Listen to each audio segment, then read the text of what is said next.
태국이 말 그대로 난리가 났습니다. 불법 체류자 문제와 더불어 유타차이 태국여행사협회 부회장의 막말로 인해 한국 내에서의 태국 이미지는 완전히 박살이 났고 결국 한국인 관광객의 발걸음이 끊기게 되었기 때문인데요. 한국이 이런 강경한 태도를 내보이자 한국인 관광객에 크게 의존하고 있었던 태국 경제 특성상 한국에게 꼬리를 내릴 수밖에 없는 상황입니다. 그런 와중에 한국에서 추방당한 태국인 불법 체류자들이 한꺼번에 몰리는 바람에 태국은 아수라장이 되어버리고 말았다는데요. 그러면 현재 태국 내부에서는 어떤 일이 벌어지고 있는 건지 함께 알아보러 가실까요? 잠깐 1초 만에 누를 수 있는 좋아요 버튼만 눌러주시면 영상 제작에 큰 힘이 됩니다. 안녕하세요. 저는 태국 수완나푼 공항에서 지상직 승무원으로 일하고 있는 수리아라고 합니다. 지금 태국은 정말 큰 위기를 맞고 있어요. 특히 제가 일하는 수완나푼 공항이 그 중심에 있다고 할 수 있죠. 이런 상황에서 한국에 계신 분들께 꼭 드리고 싶은 말씀이 있어서 이렇게 글을 쓰게 되었어요. 최근 저희 공항에 믿기 힘들 정도로 많은 태국인들이 한꺼번에 들이닥쳤어요. 자그마치 수십만 명이었죠. 수십만 명이라니 상상이 되시나요? 저도 처음엔 꿈을 꾸는 줄 알았답니다. 하지만 이건 현실이었고 저희 공항은 순식간에 아수라장이 되어버렸습니다. 공항 전체가 사람들로 가득 찼고 수화물 찾는 곳을 가보니 완전히 마비되었더군요. 화장실은 말할 것도 없고 식당이나 카페도 전쟁터를 방불케 했고요. 이런 상황이 벌어진 이유는 무엇인지 너무 궁금했어요. 알고 보니 그 이유는 오랫동안 쌓여왔던 문제의 결과였더라고요. 많은 태국인들이 한국에 불법으로 체류하고 있었거든요. 그 숫자가 얼마나 되는지 아세요? 무려 45만 명이나 된다고 해요. 반면에 합법적으로 체류하는 태국인은 고작 1만 8천 명 정도라고 하더라고요. 이 차이가 얼마나 큰지 아시겠어요? 이런 상황이 지속되다 보니 한국 정부도 더 이상 참을 수 없는 지경에 이르렀고 더 이상 이 상황을 방치할 수 없다고 판단한 거죠. 그래서 최근에 강력한 조치를 취한 거고요. 불법 체류 중이던 13만 명의 외국인을 강제 퇴거시키고 입국 금지 조치를 내렸어요. 범죄 전력이 있는 사람들은 영구적으로 추방하기도 했고요. 부끄럽게도 이런 불법 체류자 중 대부분이 저희 태국인들이었죠. 이렇게 많은 사람들이 동시에 추방되는 것은 정말 전례 없는 일이라고 하더군요. 이 수많은 사람들이 결국 한꺼번에 태국으로 돌아오게 되었고 그렇게 저희 공항이 마비된 거죠. 정말 믿기 힘든 광경이었어요. 공항 곳곳이 사람들로 넘쳐났고 수속 대기줄은 끝도 없이 이어졌거든요. 저를 포함한 모든 공항 직원들은 정신없이 뛰어다녔지만 상황을 감당하기가 너무 힘들더군요. 심지어 일부 승객들은 화가 나서 소리를 지르고 물건을 던지기까지 했다니까요. 전쟁터가 따로 없었습니다. 이렇다 보니 저희 공항 직원들은 정말 고생하고 있어요. 평소보다 3배 이상의 업무량을 처리해야 하는데 인력은 그대로이니 어떻게 보면 당연한 상황이죠. 휴식 시간도 제대로 못 가지고 계속 일하고 있거든요. 어떤 동료는 24시간 연속 근무를 하기도 했습니다. 이런 상황이 계속되면 직원들의 건강에도 문제가 생길 것 같아 걱정이에요. 승객들의 불만도 이만저만이 아니에요. 그럴 수밖에 없는 게 수화물을 찾는 데만 몇 시간씩 걸리니까요. 어떤 분들은 짐을 아예 못 찾아서 며칠씩 공항에서 기다리기도 했어요. 숙박시설도 부족하다 보니 많은 사람들이 공항 바닥에서 잠을 자고 있는 상황이고요. 그렇다 보니 자연스럽게 위생 문제도 심각해졌죠. 아무튼 이런 상황이 계속되면 제가 일하고 있는 수완나푼 공항의 평판에도 큰 타격을 입게 될 텐데 여러 가지로 참 걱정이 많답니다. 왜 이렇게 많은 태국인들이 한국에서 불법 체류를 하게 됐을지 생각해봤어요. 여러 가지 이유가 있겠지만 가장 큰 이유는 아무래도 경제적인 문제인 것 같더라고요. 한국에서 받는 월급이 태국에서보다 훨씬 많거든요. 태국 돈으로 약 4만 5천 바트 정도라고 하는데 이게 태국 대졸 초임의 2~3배나 된다고 해요. 아무래도 이런 유혹을 뿌리치기가 쉽지 않았을 거라고 생각이 되더군요. 게다가 한국의 높은 생활 수준과 발달된 인프라도 저희 태국 사람들 입장에서는 크게 매력적이긴 하거든요. 태국보다도 훨씬 좋은 의료시설, 교통 시스템뿐만 아니라 교육 환경까지도 모든 게 다 태국인들을 끌어들인 요인이라고 볼 수 있죠. 또 한류의 영향도 무시할 수 없고요. K-팝, 한국 드라마 등을 통해 한국에 대한 동경이 커진 것도 이런 현상의 원인 중 하나일 거라고 생각합니다. 하지만 슬프게도 문제는 여기서 끝나지 않았어요. 일부 불법 체류자들이 범죄에 연루되면서 상황이 더 악화됐거든요. 불법적인 약을 유통하고 불법 성매매, 심지어 한국 남성들을 속여 결혼하는 일까지 발생했습니다. 이런 일들 때문에 한국에서는 태국인들에 대한 인식이 많이 나빠졌어요. 특히 양 문제가 심각해 보이더군요. 아니, 한국에서 적발된 외국인 범인 중 태국인이 절반 이상을 차지한다는 거 아니겠어요? 지난해에는 213억 원어치의 약을 들여온 태국인 3명이 붙잡혔다는 기사도 볼 수 있었고요. 이런 일들이 계속되다 보니 한국 정부가 태국인 입국을 더 엄격하게 심사할 수밖에 없었던 거죠. 저도 이런 소식들 보면 한국 분들과 한국 정부의 입장이 충분히 이해되고 죄송할 따름입니다. 그리고 이런 범죄 행위 외에도 불법 취업으로 인한 문제도 심각하더군요. 많은 태국인들이 관광 비자로 입국한 뒤 불법으로 일을 하면서 한국의 노동시장을 헤집어 놓을 뿐만 아니라 이런 태국인들 때문에 한국에서 일하고 싶은 사람들의 일자리를 빼앗는 결과를 낳았거든요. 그런데 제가 살고 있는 태국 안에서는 한국에서 입국을 거부당한 태국인들이 늘어나면서 자연스럽게 반한 감정이 퍼지기 시작하더군요. SNS에서는 뱅코리아라는 해시태그가 유행했고 한국 여행을 보이콧하자는 운동까지 벌어졌습니다. 이런 움직임은 제 주변을 보더라도 알 수 있었는데 특히 제 또래인 20대 여성들 사이에서 크게 유행하더라고요. 일부 사람들 얘기를 들어보니 이런 내용이었어요. 바로 한국의 입국 심사가 너무 까다롭고 차별적이라는 거죠. 재산 증명, 호텔 예약 증명서, 귀국 항공권 등 많은 서류를 요구한다며 불만을 터뜨리던데 저는 솔직히 이해가 안 되긴 했습니다. 심지어 일부 유명인들이 한국 입국을 거부당한 경험을 SNS에 공유하면서 완전히 반한 감정이 폭발하는 모양새던데 솔직히 말씀드리면 저는 이런 행동들이 너무 부끄럽고 안타까워요. 일부 사람들의 잘못된 행동 때문에 모든 태국인들이 피해를 보고 있잖아요. 정작 아무 잘못 없는 태국인들은 한국 여행은커녕 비즈니스나 유학 목적으로도 입국이 어려워졌어요. 예를 들어 제 친구 중 한 명은 한국에서 대학원 공부를 하려고 했어요. 영어 성적도 충분히 좋고 학교에서 입학 허가도 받았는데 비자가 거절됐습니다. 이유를 알아보니 불법 체류 가능성 때문이라고 해요. 얼마나 억울하겠어요? 이런 사례들이 점점 늘어나다 보니 태국 사회 전반에 한국에 대한 불만이 쌓여가고 있습니다. 더 큰 문제는 이런 상황이 우리 태국의 경제에도 악영향을 미치고 있다는 거예요. 아시다시피 태국은 관광업이 주요 산업이잖아요. 그런데 이런 일로 한국인 관광객들까지 줄어들고 있더군요. 작년만 해도 한국은 태국을 가장 많이 찾는 나라 중 하나였는데 지금은 그 순위가 많이 떨어졌죠. 실제로 제가 공항에서 일하면서 느끼는 변화가 큽니다. 예전에는 한국인 관광객들로 북적거리던 공항이 한국 사람들을 찾아보기가 힘들어졌으니까요. 한국인들 상대로 장사를 하던 면세점이나 식당들도 매출이 많이 줄었다고 하더군요.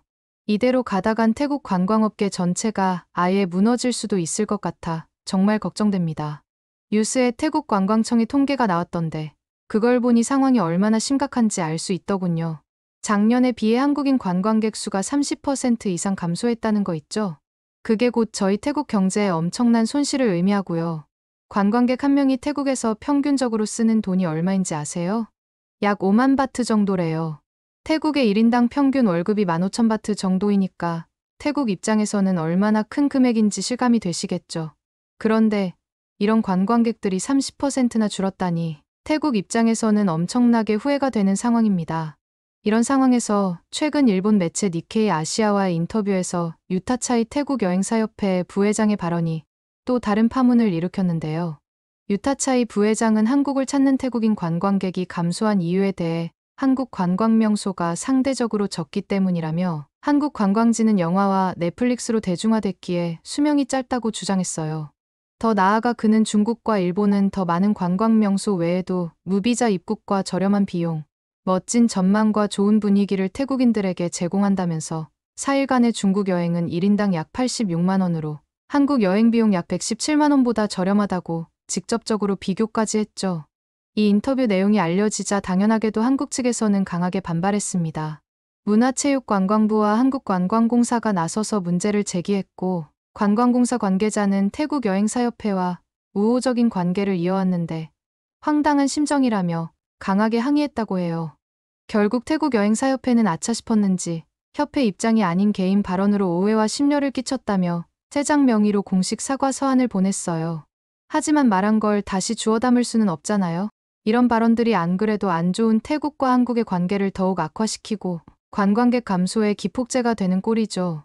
태국은 코로나 이전까지만 해도 동남아 국가 중 방한 관광객 1위 국가였는데 지난 6월 기준으로 5위로 하락했다고 하니 정말 걱정이 아닐 수 없습니다.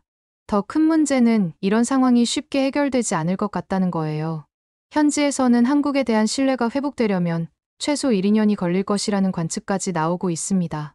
아니나 다를까 뉴스를 보니 호텔, 레스토랑, 쇼핑몰, 관광 명소 등 관광 관련 업종에서 일하는 사람들이 모두 어려움을 겪고 있더군요. 일자리도 줄어들고 있고요. 특히 한국인 관광객을 주 고객으로 삼았던 업소들은 더 큰 타격을 받고 있다던데 방콕의 한 유명 태국 마사지숍 주인은 매출이 절반 이상 줄었다고 한탄하던 모습이 떠오르네요. 사실 우리 태국에게 한국은 정말 중요한 나라예요.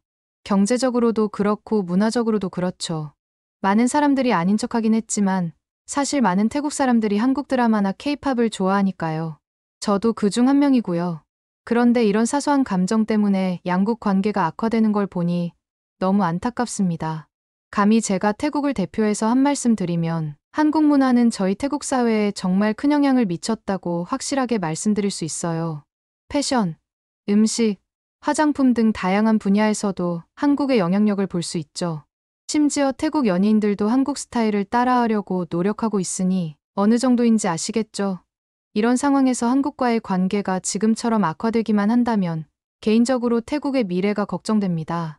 특히 태국 남부에 살고 있는 친척 말을 들어보니 푸켓, 끄라비, 코사무이 같은 유명 휴양지들이 큰 타격을 입어서 거의 파리만 날릴 지경이라고 하더군요. 이 지역들이 유독 한국인 관광객들에게 특히 인기가 많았거든요. 그런데 지금은 한적한 해변만 남아있다고 합니다. 저는 이런 상황을 해결하려면 한국의 도움이 꼭 필요하다고 생각해요. 물론 당연히 저희가 저지른 잘못을 인정하고 사과해야겠죠. 그리고 불법 체류나 범죄 문제를 해결하기 위해 양쪽이 함께 협력해야 할 거고요. 그래야만 한국 정부의 신뢰를 다시 얻을 수 있고 관계도 개선될 수 있을 거라고 생각합니다. 태국 정부도 이 문제의 심각성을 인식하고 있는 건지 최근에는 한국으로 가는 태국인들에게 90일 이상 체류하지 말라고 강력히 경고하고 있습니다. 정부 차원에서도 아마 난리이긴 할 겁니다. 나라 전체가 굶게 생겼으니까요. 태국 외교부에서는 한국 법무부와 긴밀히 협력하여 이 문제를 해결하려고 노력하고 있다고 하던데 제가 봤을 땐 이런 노력들도 중요하긴 하지만 진짜 중요한 건 태국 국민들의 인식 변화라고 생각합니다. 한 번쯤은 괜찮겠지라는 안일한 생각으로 불법 체류를 하는 사람들이 많거든요. 이런 인식이 바뀌지 않으면 아무리 좋은 정책을 만들어도 소용없을 거예요. 그나저나 여러분 혹시 최근 제주도에서 있었던 일을 들으셨나요? 하루에 무려 1228명의 태국인 관광객이 도착했는데 그중 736명이 입국을 거부당했대요. 체류 목적이 불분명하다는 이유였죠. 이런 일이 벌어진 이유는 제주도에서 입국 심사를 강화했기 때문이에요. 왜 제주도에서 갑자기 입국 심사를 강화했나 찾아봤더니 이것도 태국 탓이더군요. 최근 태국 관광객 중 20%가 관광 일정을 마치지 않고 사라진다고 해요. 며칠 사이에 55명이나 되는 태국인이 증발했다니 정말 놀라운 일이죠. 이들 중 상당수가 육지로 밀항을 시도한다는 소문도 있어요. 이런 상황이 계속되니 제주도 입장에서는 입국 심사를 강화하는 게 당연하죠. 이런 상황에서 태국인들의 한국 입국을 위한 노력도 더욱 치열해졌던데 전자여행 허가제로 거절당한 사람들이 다들 정식 비자를 신청한다는 거 있죠. 방콕에 한국 대사관이 있는데 비자 신청 서류가 넘쳐나는 바람에 업무가 마비될 지경이라고 하더군요. 하지만 그중 절반 정도만 겨우 관광 비자를 받는다고 하니 얼마나 어려워졌는지 알 수 있죠. 그런데 비자를 받았다고 해서 끝난 게 아닌 게 한국에 도착하면 까다로운 입국 심사를 거쳐야 입국할 수 있잖아요. 이 과정에서 왜 한국에서 머무르려고 하는지 그리고 어디에서 머무를 건지 등을 꼼꼼히 확인하다 보니 태국인들 입장에서는 험난한 과정의 연속인 거죠. 하지만 여기에서 끝이 아닌 게 최근에 제가 정말 황당한 영상을 하나 봤거든요. 한국에서 체포된 태국인 불법 체류자들의 찍은 영상이었는데 이게 태국 내에서도 엄청난 논란이 되었습니다. 아니 왜 그러는지 이해가 안 되는데 잡혔으면 얌전히나 있을 것이지 반성하는 기미도 안 보이면서 왜 그렇게 장난을 치고 있는 걸까요? 영상을 보신 분들은 아시겠지만 수갑을 찬 태국 여자들이 카메라를 향해 웃고 떠들며 포즈를 취하는 모습이 담겼어요. 심지어 거기에서 나는 지금 서울에서 수갑을 차고 있고 기념으로 이 영상을 찍고 있다고 말하는 사람도 있던데 솔직히 그런 사람은 태국에서도 추방시켰으면 합니다. 아무튼 이렇게 민폐짓을 끼치고 있었는데 이제서야 이 사태가 수면 위로 떠오르게 된 거고 저조차도 이렇게 많은 불법 체류자가 있었다는 사실에 놀랐습니다. 이제야 문제의 심각성을 깨닫게 된 거죠. 저는 이 글을 통해 한국 분들께 간절하게 부탁드리고 싶은 게 있어요. 부디 모든 태국인을 나쁘게 생각하지 말아주세요. 대부분의 태국인들은 정직하고 선한 사람들이거든요. 일부 사람들의 잘못 때문에 모든 태국인들이 피해를 보고 있고 태국에서도 이 상황을 바로잡기 위해 노력하고 있습니다. 한국과 태국은 오랫동안 우호적인 관계를 유지해왔잖아요.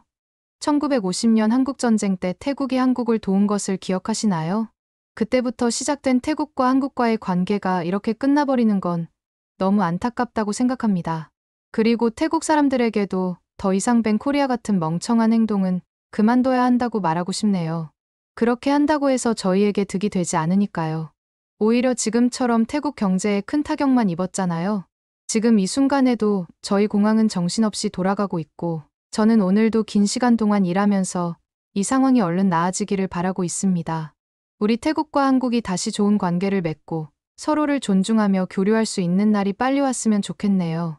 요즘은 매일 아침 출근할 때마다 공항 상황이 좀 나아졌기를 바라면서 옵니다. 하지만 아직도 상황은 크게 변하지 않더군요. 여전히 많은 사람들이 공항에서 살다시피 하고 있고 직원들은 과로에 시달리고 있으니까요. 그럼에도 불구하고 저희는 포기하지 않고 최선을 다하고 있어요. 이런 어지러운 태국 상황과는 다르게 한국으로부터 엄청난 소식 하나를 들을 수 있었는데요. 이 이야기를 좀 더 자세히 전달해드리기 위해 제 이야기는 이만 줄이겠습니다. 최근 해외 네티즌들이 한국인들이 보인 행동은 경이로울 지경이라며 전례 없는 극찬을 쏟아내고 있습니다. 앞서 한국은 다른 국가들로부터 역사적 약탈과 침탈을 당해왔는데요. 한복, 김치, 한국전쟁을 비롯해 고유문화재까지 한국의 오랜 문화와 역사를 왜곡시키며 빼앗아가려는 국가들이 수도 없이 존재해왔습니다. 그리고 이젠 우리의 영토를 점령당할 수도 있다는 심각한 사안까지 보도되고 있는 상황이죠. 그런데 얼마 전 이 상황을 심각히 여긴 한 한국 기업이 믿을 수 없는 행보를 보여 화제가 되고 있는데요. 현재 이 한국 기업은 해외 경매 사이트에 올라온 한국의 유물들을 전문가와 협력해 가져올 예정임을 밝히며 대한민국 국민들의 이름으로 국가박물관에 기증할 것임을 전했습니다. 실제 해외 유명 경매 사이트를 통해 한국의 유물들이 또 다른 해외로 거래가 지속되는 등 한국의 것임에도 한국 땅에 보존할 수 없는 황당한 일들이 벌어지고 있습니다. 그렇기에 이 기업은 역사를 보존해야 한다는 한국인으로서의 책임감 하나로 국가를 대신해 유물을 들여온다는 전례 없는 행보를 보이고 있는 것인데요. 인프레쉬, 이곳은 수년간 6.25 한국전 참전용사 후원을 이어온 곳으로 얼마 전에는 한국의 역사를 왜곡하는 중국인에 직접 맞서는 내용이 기사로 보도되기까지 했었습니다. 중국은 한국전쟁 당시 한국을 위해 싸웠던 참전국, 깊게 생각하고 후원해라. 이 중국인은 참전국에 왜 중국이 빠졌냐며 황당한 주장을 펼쳤고 당시 인프레쉬는 분노를 금치 못하며 중국 14억 인구가 한국에 와도 역사는 바뀌지 않는다라는 공식적인 피드백으로 한국인들에게 사이다를 선사했습니다. 그리고 오랜 고민 끝에 더 이상의 역사 왜곡과 침탈을 방지하고자 한국의 유물을 들여온다는 실질적인 방법을 생각해낸 것입니다. 현재 한국전쟁 당시의 태극기를 비롯해 전쟁용품들, 고려시대, 조선시대의 유물 등 수많은 한국의 산증물들이 해외에 있으며 이 모든 유물들은 인프레쉬가 전문가와 함께 검토 중에 있는 상태인데요. 실제 인프레쉬는 기업명이 아닌 한국인들의 이름으로 국내를 비롯한 세계 참전용사들에게 후원하고 있습니다. 참혹한 환경에 거주하는 참전용사를 위해 주거 개선, 전자제품, 식비 등을 지원하고 있고 극빈한 삶을 사는 에티오피아, 필리핀, 태국 참전용사에게 찾아가 헌신의 은혜를 갚아나가고 있습니다. 이렇듯 수년간 밟아온 후원 행보가 있었기에 이 프로젝트가 더욱 기대되는 상황인데요. 현재 인프레쉬는 많은 한국인들과 함께 또 한 번의 대담한 행보를 시작하기 위한 준비를 하고 있습니다. Things to Remember, 기억이란 주제로 한국을 비롯한 전 세계 참전용사들의 헌신을 잊지 말자는 메시지를 담아 후원 볼캡과 티셔츠를 출시했는데요. 평소에 착용하기 좋은 심플한 디자인으로 실제 수많은 한국인들이 구매를 통해 동참을 하고 있으며 태극기가 새겨진 볼캡과 티셔츠가 전 세계 각국의 참전용사들에게도 전달되고 있습니다. 또한 상품의 수익금 일부를 참전용사 분들에게 후원하며 모든 걸 동참해준 한국인들의 이름으로 전달하고 있습니다. 기적에 동참하는 한국인들은 어느새 수천 명에 이르렀고 그만큼 도움을 받는 참전용사들도 나날이 늘어가고 있는데요. 한국 역사의 진심을 보여주는 인프레쉬에 많은 응원 부탁드리며 여러분들의 많은 동참 부탁드리겠습니다. 오늘의 사연은 어떠셨나요? 오늘의 사연이 마음에 드셨다면 좋아요만 한번 눌러주세요. 1초밖에 안 걸리지만 좋아요를 한번 눌러주시면 더 좋은 사연을 소개해드리는데 큰 힘이 된답니다. 긴 영상 시청해주셔서 감사합니다. 오늘도 행복한 하루 보내세요.